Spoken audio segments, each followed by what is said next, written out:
ಯೇಸುವಿಗೆ ಸ್ತೋತ್ರ. ಇಂದು 16 ಆಗಸ್ಟ್ 2025. ಎಲ್ಲರಿಗೂ ಶುಭ ಮುಂಜಾನೆ. ಈ ದಿನದ ಧ್ಯಾನ ಭಾಗ ಪೌಲನು ಕೊಲೊಸ್ಸೆದವರಿಗೆ ಬರೆದ ಪತ್ರಿಕೆ 3ನೇ ಅಧ್ಯಾಯ ಅದರ 5ನೇ ವಾಕ್ಯ. ಆದದರಿಂದ ನಿಮ್ಮಲ್ಲಿರುವ ಭೂಸಂಬಂಧವಾದ ಭಾವಗಳನ್ನು ಸಾಯಿಸಿರಿ.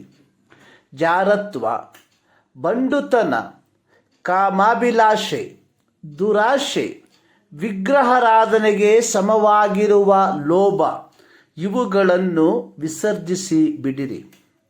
ಕೊಲೊಸೆ ಪತ್ರಿಕೆ 3ನೇ ಅಧ್ಯಾಯದ 2ನೇ ವಾಕ್ಯದಲ್ಲಿ ಪೌಲನು ಭೂಸಂಬಂಧವಾದವುಗಳ ಮೇಲೆ ಮನಸ್ಸಿಡಬೇಡಿರಿ ಎಂದು ಪ್ರಬೋಧಿಸಿದ ನಂತರ ಇದೇ ಅಧ್ಯಾಯದ 5ನೇ ವಾಕ್ಯಕ್ಕೆ ಬರುವಾಗ ಪೌಲನು ಹೇಳುವಂಥದ್ದು ಭೂಸಂಬಂಧವಾದ ಭಾವಗಳನ್ನು ಸಾಯಿಸಿರಿ ಎಂದು. ಈ ಅಧ್ಯಾಯದಲ್ಲಿ ಪೌಲನ ಪ್ರಬೋಧನೆ ಅನ್ನುವಂಥದ್ದು ನೀವು ಕ್ರಿಸ್ತನೊಂದಿಗೆ ಎಬ್ಬಿಸಲ್ಪಟ್ಟಿರುವುದರಿಂದ ಅಥವಾ ನೀವು ಆತ್ಮರಕ್ಷಣೆ ಹೊಂದಿದವರಾದುದರಿಂದ ಪವಿತ್ರಾತ್ಮನ ಮೂಲಕ ಪಾಪ ಸಂಬಂಧವಾದ ಪ್ರಚೋದನೆಗಳನ್ನು ನಿಷ್ಪರಿಣಾಮಕಾರಿಯನ್ನಾಗಿ ಮಾಡಿ ಅಥವಾ ಪಾಪದ ಪ್ರೇರಣೆಯ ಅಧಿಕಾರವನ್ನು ಕಸಿದುಕೊಳ್ಳಿರಿ.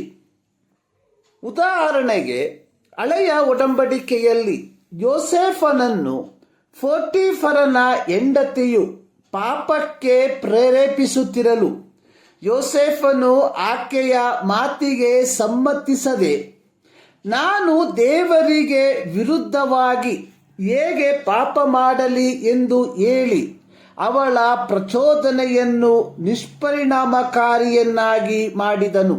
ಆದಿಕಾಂಡ 39:1-10 ವಾಕ್ಯಗಳಲ್ಲಿ ಇದರ ಚರಿತ್ರೆಯನ್ನು ನಾವು ಕಾಣಬಹುದು. ಸಾಯಿಸಿರಿ ಎಂಬ ಪದಕ್ಕೆ ಪೌಲನು ಉಪಯೋಗಿಸಿರುವ ಗ್ರೀಕ್ ಪದ ಅನ್ನುವಂಥದ್ದು ನೆಕ್ರೋಸತೆ. ಇದರ ಅರ್ಥ ಕ್ರಿಯಾರಹಿತವಾಗಿ ಮಾಡುವುದು. ಈ ವಾಕ್ಯವನ್ನು ನಾವು ಸಂಕ್ಷಿಪ್ತವಾಗಿ ಹೀಗೆ ಓದಬಹುದು: ನಿಮ್ಮಲ್ಲಿರುವ ಭೂಸಂಬಂಧವಾದ ಭಾವಗಳಾದ ಜಾರತ್ವ, ಬಂಡುತನ, ಕಾಮಾಭಿಲಾಷೆ, ದುರಾಶೆ, ವಿಗ್ರಹಾರಾಧನೆಗೆ ಸಮವಾಗಿರುವ ಲೋಭ ಇವುಗಳನ್ನು ನಿಮ್ಮ ಶರೀರದ ಅವಯವಗಳಿಂದ ಕ್ರಿಯಾರಹಿತವಾಗಿ ಮಾಡಿರಿ. ಮನುಷ್ಯನ ಐಹಿಕ ಸ್ವಭಾವದಿಂದ ಹೊರಬರುವ ದುಷ್ಕೃತ್ಯಗಳ ಪಟ್ಟಿಗಳನ್ನು ಇಲ್ಲಿ ಪೌಲನು ಬರೆದಿರುವಂಥದ್ದಾಗಿ ನೋಡುತ್ತೇವೆ. ಅದರಲ್ಲಿ ಮೊದಲನೆಯದು ಜಾರತ್ವ. ಇಬ್ರಿಯ ಪತ್ರಿಕೆ 13ನೇ ಅಧ್ಯಾಯದ 4ನೇ ವಾಕ್ಯದಲ್ಲಿ ಬರೆದಿರುವಂಥದ್ದು ದಾಂಪತ್ಯವು ಮಾನ್ಯವಾದದೆಂದು ಎಲ್ಲರೂ ಎಣಿಸಬೇಕು. ಗಂಡ ಹೆಂಡರ ಸಂಬಂಧ ನಿಷ್ಕಳಂಕವಾಗಿರಬೇಕು. ಜಾರರಿಗೂ ವ್ಯಭಿಚಾರಿಗಳಿಗೂ ದೇವರು ನ್ಯಾಯ ತೀರಿಸುವನೆಂದು ತಿಳುಕೊಳ್ಳಿರಿ. ಸತ್ಯವೇದವು ವೈವಾಹಿಕೇತರ ಲೈಂಗಿಕ ಸಂಬಂಧವನ್ನು ವಿರೋಧಿಸುವಂಥದ್ದಾಗಿದೆ.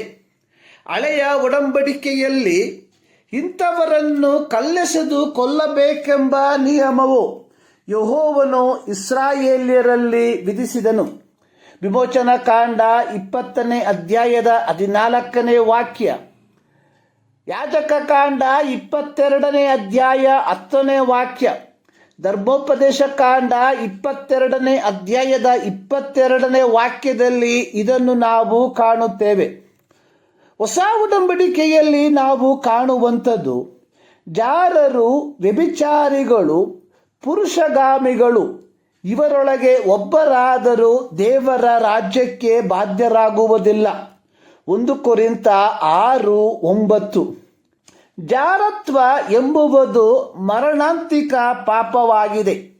1 ಕೊರಿಂಥ 6:18 ಪೌಲನು ಹೇಳುವಂಥದ್ದು ಮನುಷ್ಯರು ಮಾಡುವ ಇತರ ಪಾಪಕೃತ್ಯಗಳು ದೇಹಕ್ಕೆ ಹೊರಗಾಗಿವೆ, ಆದರೆ ಜಾರತ್ವ ಮಾಡುವವನು ತನ್ನ ದೇಹಕ್ಕೆ ಹಾನಿಕರವಾದ ಪಾಪವನ್ನು ಮಾಡುತ್ತಾನೆ.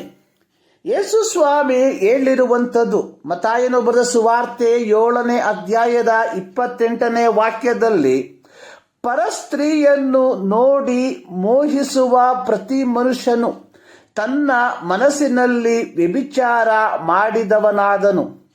ಪ್ರಿಯರೇ, 1 ಕೊರಿಂಥ 6:19 ಪ್ರಕಾರ ಪವಿತ್ರಾತ್ಮನಿಗೆ ನಮ್ಮ ದೇಹವು ಗರ್ಭಗುಡಿಯಾಗಿರಲಾಗಿ ಕ್ರೈಸ್ತರಾದ ನಾವುಗಳು ನಮ್ಮ ದೇಹವನ್ನು ದೇವರಿಗೆ ಮೀಸಲಾಗಿಯೂ ಮೆಚ್ಚುಗೆಯಾಗಿರುವ ಸಜೀವ ಯಜ್ಞವಾಗಿ ಅರ್ಪಿಸುತ್ತಿದ್ದೇವ.